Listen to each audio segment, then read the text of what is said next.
When I was 26, I took a temporary security job at a dead mall because I thought it would be easy money. That was the whole reason. Not because I liked malls. Not because I liked security work. Not because I was brave, curious, or looking for something strange to happen. I needed money, and the job paid cash. That was enough. The mall was called Briar Glen Plaza, though nobody called it that anymore. Most people in town just called it the old mall, like it had stopped being a real place and become a landmark for giving directions. Turn left after the old mall. The dentist is past the old mall. Don't go behind the old mall at night. It had been closed for almost 5 years by the time I worked there. The last anchor store went out first, then the food court, then the movie theater, and eventually the whole thing gave up. A developer bought the property with plans to tear it down and build apartments. But before demolition, someone had to keep people from breaking in, stealing copper, spray painting the walls, or filming themselves doing dumb things for the internet. That someone became me. The man who hired me was named Elliot Marsh. He was not a security guard. He was a property manager, which meant he wore nice shoes into dirty places and looked annoyed when dirt acted like dirt. He met me at the front entrance on a Monday afternoon with a clipboard, a ring of keys, and a flashlight that looked more expensive than my phone. "You'll work alone," he said. "Fine. 10 at night to 6 in the morning." "Fine.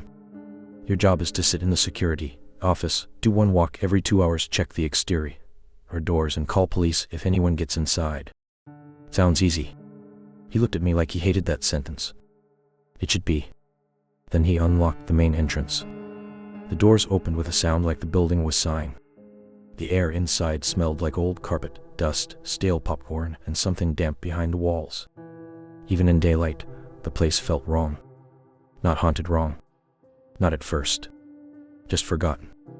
The kind of wrong that comes from a place built for crowds, sitting empty too long. The main corridor stretched ahead of us under a row of skylights, filmed over with grime. Most of the storefronts were covered with metal gates. Some signs were still up. A shoe store. A candle shop. A phone repair kiosk. A hair salon with a faded poster of a woman smiling in the window.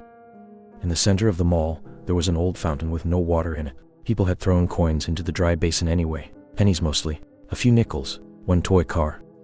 Elliot walked fast, like he didn't want to stay inside longer than necessary. I followed him past the fountain, past the dead escalators, past a row of fake plants, so dusty they looked gray. He showed me the security office near the old food court. Small room. 2 monitors. A desk. A landline phone. A microwave. A folding chair. A wall map of the mall with store numbers marked in black. "There are 12 active cameras," he said. "Active? Working. How many cameras are there total?" "More than 12. He didn't elaborate. He handed me the key ring. Front entrance.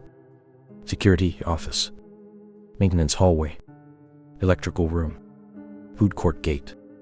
There was one more key on the ring. Small. Brass. Old. A number had been scratched into it. I held it up. "What's this?" Elliot looked at the key and his face went still.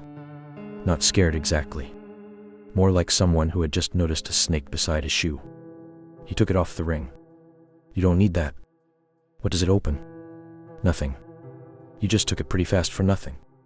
He slipped the key into his jacket pocket. "The old numbering system is a mess. Some store numbers don't match the map." I looked at the wall map. The stores went from 1 to 12 along the east wing, then 14 to 22 along the north wing. There was no 13. Elliot followed my eyes. That unit was combined years ago. With what? Storage. That was his answer for everything strange. Storage. Maintenance. Old wiring. Bad records. He walked me through the rest of the building. Food court was the worst part. Not because anything happened there. Because it still looked like it expected people. Plastic tables bolted to the floor, chairs stacked upside down, menu boards with sun, faded pictures of pizza, noodles, burgers, smoothies, a giant pretzel mascot painted on one wall with one eye scratched out. Elliot pointed to a hallway behind the food court. "That leads to the loading area. Don't go back there unless you have to." "What counts as have to?" "Fire, flood, someone screaming." I laughed a little. He didn't, and he pointed to the mall directory near the fountain. It was one of those tall glass maps with "You are here" in red letters and colored blocks for stores. "Don't use that." "The directory? It's outdated." Okay. If you need the layout, use the wall map in the office. He was already walking away when he added, and don't walk the east wing between 3:00 and 3:30. That stopped me. Why? He turned back. Motion sensors glitch around then. What does that mean? It means you'll get false alarms and waste your time.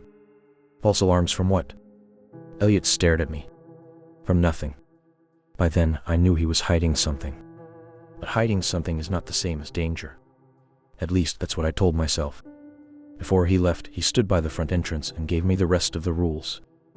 Lock yourself in the security office if you hear glass breaking but can't find which store. Do not answer phones inside closed stores. If a store gate is open during your walk, check the number before entering. If the number is not on the map, do not enter. If the fountain has water in it, leave the lights off. And if anyone asks for directions to store 13, tell them the mall is closed. I remember smiling because I thought that last one was some property manager joke. He did not smile back. My first night started at 10. Elliot locked me in from the outside, which felt strange, but he said the front doors could still open from the inside in case of emergency. The mall was darker at night than I expected. Not completely dark. Emergency lights ran along the floor. A few ceiling fixtures stayed on. The old skylights showed faint patches of moonlight where the grime was thin enough. The monitors in the office showed grainy black and white camera feeds. Fountain. Food court. East wing. North wing. Main entrance. Loading hall. Most of them were still. Nothing but empty tile, closed gates, and shadows too deep for cheap cameras. For the first few hours I actually liked it. It was quiet. I had brought a book, snacks, and my phone charger. I signed the log at midnight, did a walk, checked the doors, and went back to the office. At 1:42, one of the store phones rang. I didn't know stores still had phones until I heard it. It came from somewhere down the east wing. A sharp, old-fashioned ring echoing through the empty corridor. I watched the camera feed. Nothing moved. The ring came again. Then again. I stood in the office doorway and listened. It sounded like it was coming from the old shoe store. Store 7. I remembered Elliot's rule. Do not answer phones inside closed stores. Easy enough. I closed the office door. Phone rang for almost 4 minutes. Then stopped. At 2:00, I did my second walk. The east wing felt colder than the rest of the mall. I checked each storefront with my flashlight. Store 1, locked. Store 2, locked. Store 3, gate down. Store 4, empty. Store 5, old salon. Store 6, Kindle shop. Store 7, shoe store. Inside, behind the metal gate, a phone sat on the checkout counter. The receiver was off the hook. It swung gently by its cord. Back and forth. I stared at it. Then I kept walking. Store 8, Store 9, Store 10, Store 11, Store 12. Then the corridor ended at a blank wall covered with an old mural of trees and cartoon birds. I turned back. As I passed the directory near the fountain, I stopped. Not because I meant to, because something on it looked different. Elliot told me not to use it. That meant I looked at it, obviously. The map showed the mall layout. Food court. Fountain. East wing. North wing. Old theater. The store list was printed beside it in alphabetical order. Most of the names were familiar. Briar Shoes. Kendall Corner. Game Pit. Lens Mart. Orange Julius. Then I saw one I didn't remember. Number 13. The last door. I leaned closer. It was printed on the directory like it had always been there. The last door. Unit 13. East wing. I looked toward the east wing. The blank mural wall sat at the end, just visible beyond the fountain. There was no store there. No door. No unit. Nothing. When I looked back at the directory, the listing was gone. Floor numbers skipped from 12 to 14. I told myself the glass had reflected something. An old sticker. A shadow. Anything. I went back to the office and wrote nothing in the log. That was my first mistake. My second night, I found the notebook. It was in the security office desk, taped underneath the drawer. I only found it because I dropped a pen, and it rolled behind the filing cabinet. When I reached under the desk, my fingers touched something wrapped in tape. Small spiral notebook. Black cover. No name. First page said, "For the next night watch." Below that, someone had written, "Elliot will not tell you everything because Elliot wants the building empty, not safe." That was enough to make me sit down. The handwriting was small and slanted, messy in places, like it had been written quickly during long nights. The first few pages were rules. Do not use the directory after midnight. If the last door appears on the map, do not touch the glass. If a store phone rings, let it finish. If the fountain has water in it, do not look at the coins. If you hear music from the food court, turn off the office monitor. If someone asks for store 13, say it closed before I got here. Do not say there is no store 13. Do not say you cannot find store 13. Do not follow anyone into the east wing between 3:00 and 3:30. If you see yourself on camera, leave the office and stand under the skylight. At the bottom of the page, written in red ink, were the words, "The mall does not like empty stores." I read that line maybe 10 times. Then I turned the page. The rest of the notebook belonged to someone named Victor. He had worked nights before me. Not immediately before me, I don't think. Some entries mentioned stores that had still been open, so he must have worked there while the mall was dying but not fully dead. His first entries were normal. Teenagers sneaking in. A leak near the food court. A homeless man sleeping behind the theater. Then the entries changed. March 4. Directory listed store 13 again. Name changed. Last week it said the last door. Tonight it said Kinney's. No Kinney's and lease records. March 9. Phone ringing from empty unit. Let it ring. Message left on office phone afterward. Could hear breathing and mall music. March 12. Saw a woman at fountain on camera. No woman when I went out. Camera showed me talking to her even though I was still in office. I stopped reading there. The office felt smaller than it had a minute before. At 1:42, a store phone rang. I sat completely still until it stopped. At 2:00, I did my walk. I checked the east wing quickly, counting stores under my breath. 1 through 12. Blank wall. No, store 13. No last door. On my way back, I avoided looking at the directory. That is hard to do when you know you shouldn't look at something. Your eyes want to go there. The whole building seemed to tilt toward it. Still, I kept walking. At 2:48, one of the monitors showed water in the fountain. I noticed it because of the reflection. The camera feed showed ripples moving across the basin. But the fountain had been dry every time I passed it. I leaned closer to the screen. Water moved in slow circles around the coins. Not rushing. Not spraying. Just enough to make the coins shimmer. Then the camera angle changed.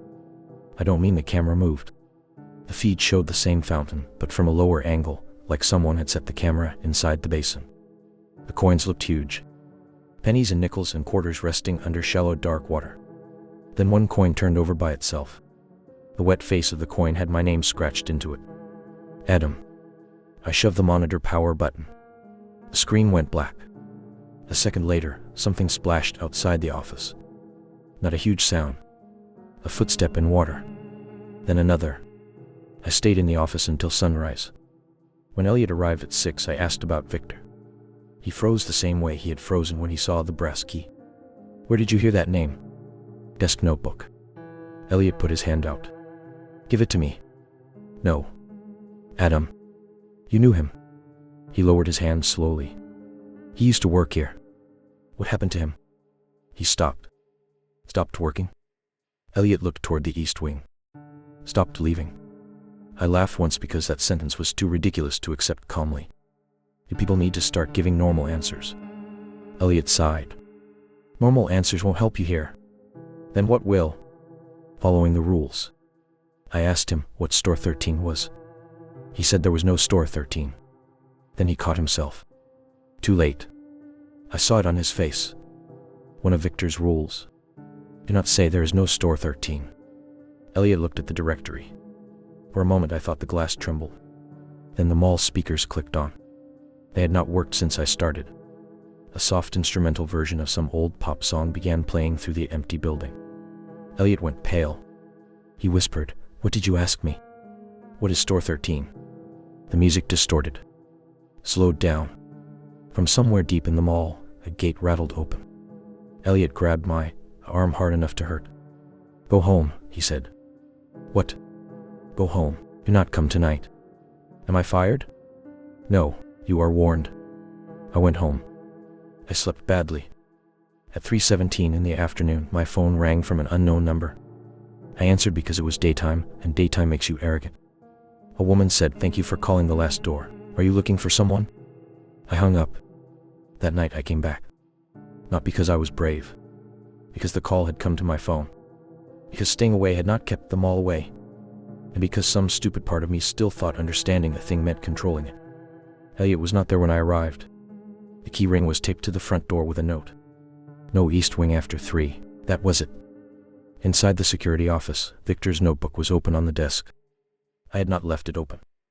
A new page had been written in fresh ink. If the last door calls you by name, it has already found a version of you.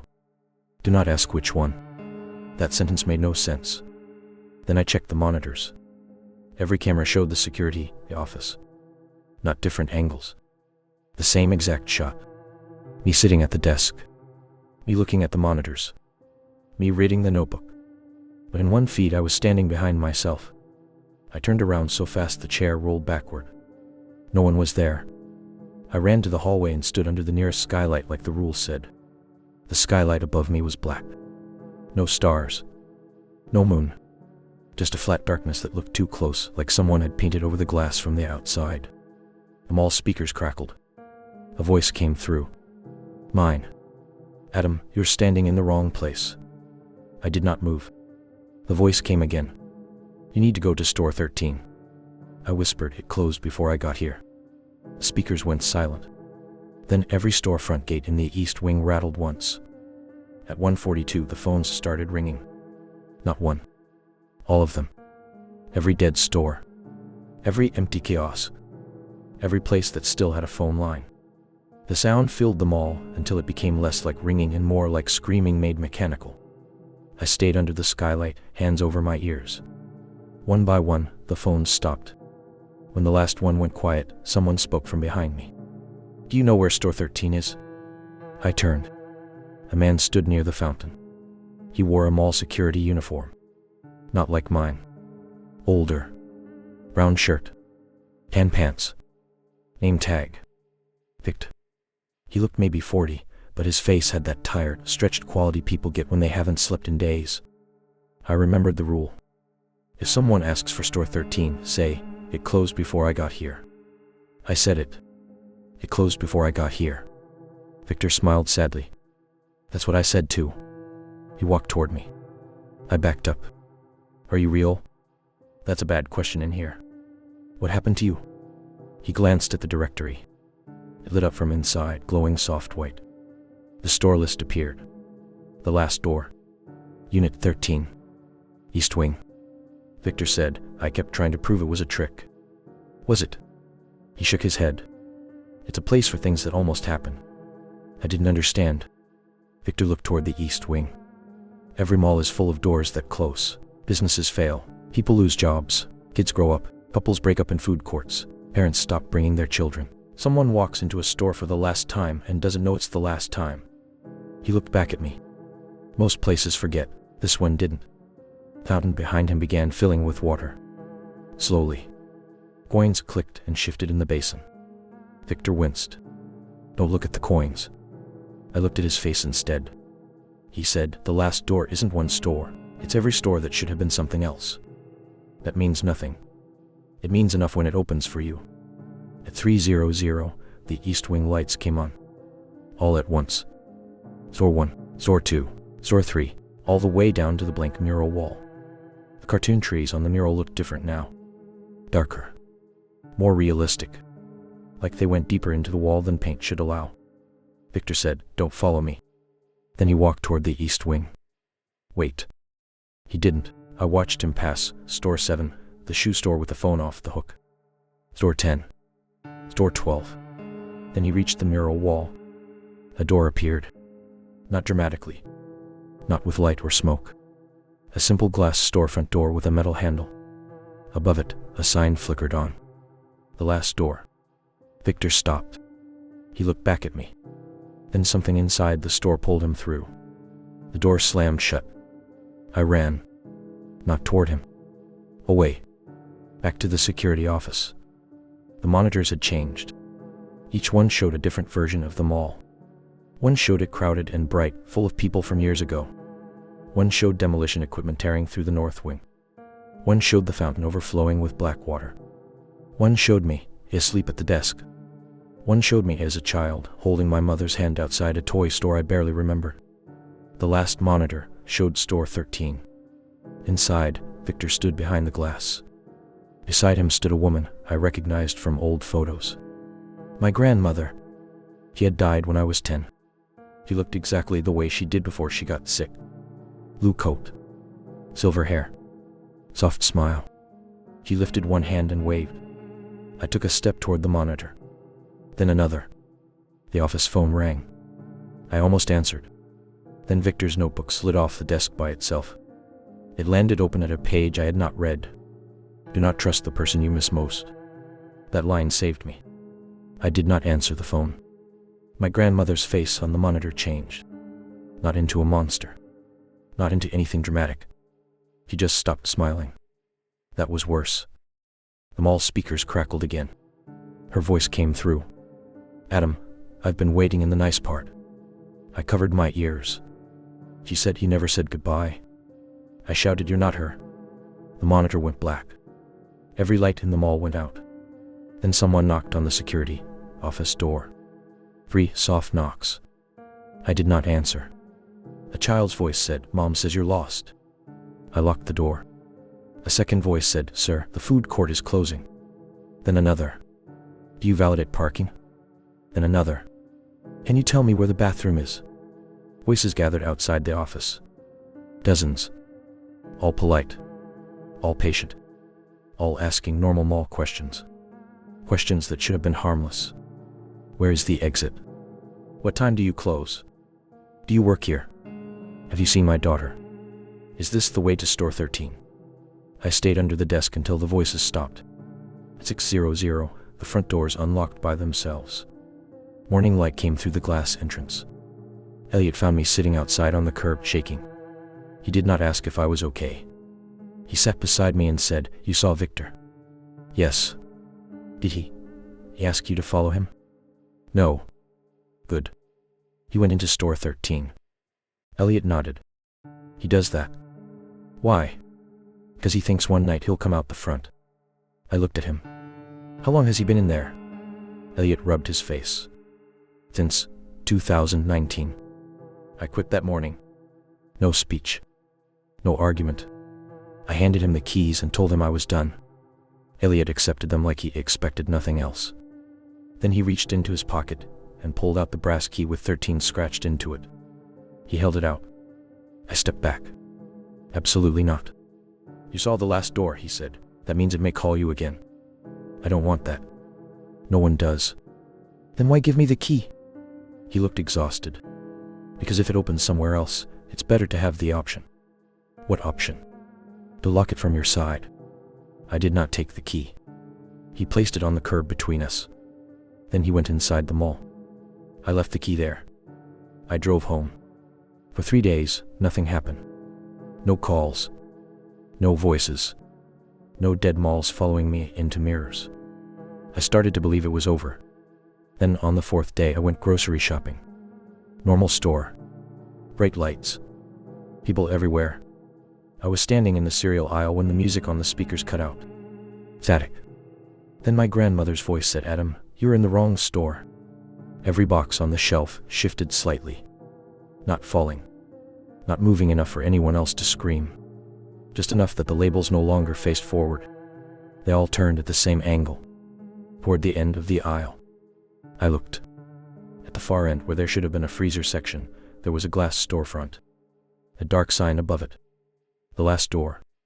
A woman stood behind the glass. My grandmother. Beside her stood Victor.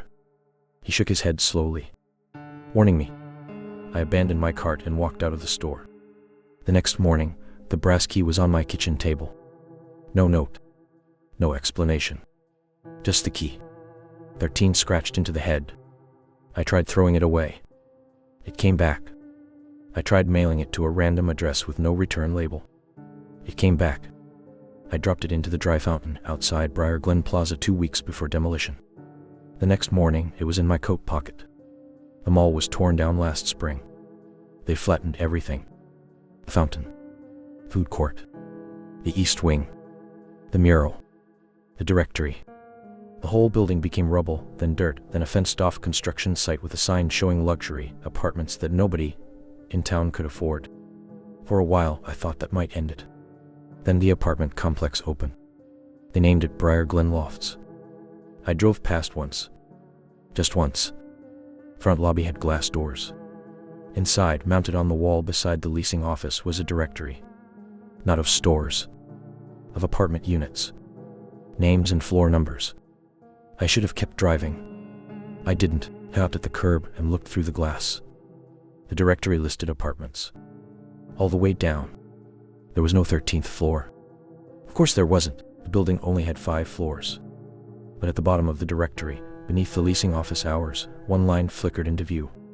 The last door. Unit 13. Ask security for key. I drove home. I haven't gone near that place since.